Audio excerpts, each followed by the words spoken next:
যশোরের শার্শায় বিএনপির party office ৪৭তম প্রতিষ্ঠাবার্ষিকী rally উদযাপন। দৈনিক বাগ আচরা বার্তা, সত্য প্রকাশের সাহসী যোদ্ধা। মোহাম্মদ ইমরান হোসেন হৃদয়, শার্শা যশোর প্রতিনিধি। যশোরের শার্শা উপজেলায় পার্টি অফিস বর্ণাঢ্য আয়োজনে বাংলাদেশ জাতীয়তাবাদী দল বিএনপির ৪৭তম প্রতিষ্ঠাবার্ষিকী পালন করা হয়েছে। এই উপলক্ষে বুধবার একটি বর্ণাঢ্য র্যালি শার্শা উপজেলার প্রধান সড়ক প্রদক্ষিণ করে। র্যালি শেষে উপজেলার শার্শা বিএনপির কার্যালয় প্রাঙ্গণে এক আলোচনা সভার আয়োজন করা হয়। এতে স্থানীয় নেতৃবৃন্দ সহ বিভিন্ন পর্যায়ের বিপুল সংখ্যক নেতৃকর্মী অংশগ্রহণ করেন। বক্তারা বিএনপির সংগ্রামী ইতিহাস, দেশের গণতন্ত্র পুনরুদ্ধার ও জনগণের অধিকার প্রতিষ্ঠায় দলের ভূমিকা তুলে ধরেন।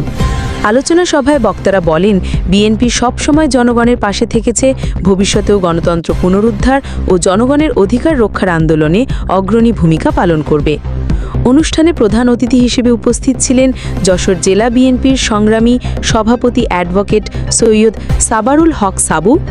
এছাড়াও বিশেষ অতিথি হিসেবে উপস্থিত ছিলেন যশোর ১ শার্শা আসনের ধানের শীষের কাণ্ডারি কেন্দ্রীয় বিএনপির সাবেক দপ্তর সম্পাদক ও জননন্দিত জননেতা রফিকুল হাসান তৃপ্তি।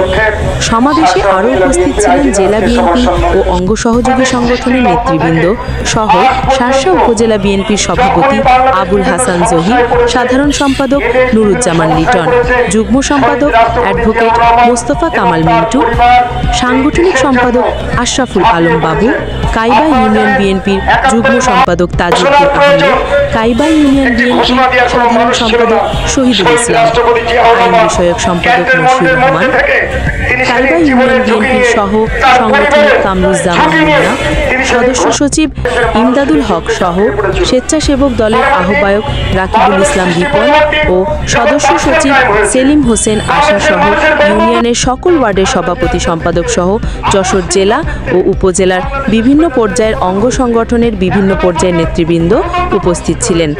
উপজেলা ও ইউনিয়ন পর্যায়ের নেতারা ছাড়াও বিএনপি ও সহযোগী সংগঠনের নেতৃবৃন্দ অনুষ্ঠানে উপস্থিত ছিলেন। সমগ্র অনুষ্ঠানটি উৎসব মুখর পরিবেশে সম্পন্ন হয়।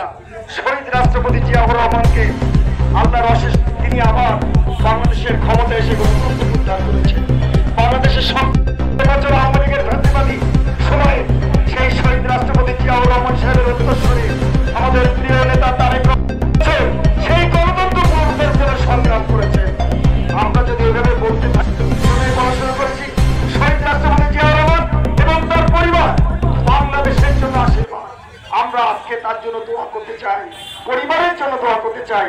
বক্তব্য দীর্ঘায়িত করব না, সবাইকে ধন্যবাদ। আসসালামু আলাইকুম।